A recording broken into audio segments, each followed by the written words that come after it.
এই যে আজ 20 তারিখ মঙ্গলবার।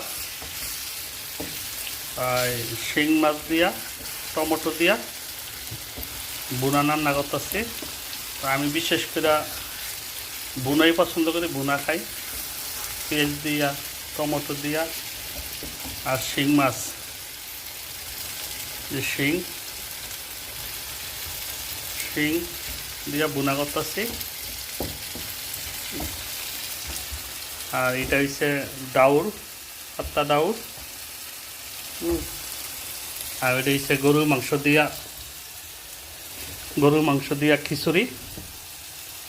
তাই বাহিরে তো বৃষ্টি হইতেছে, চিন্তা করলাম যে একটু পাত্তা খিচুড়ি রান্ধি, তা খিচুড়ি রাঁধছি।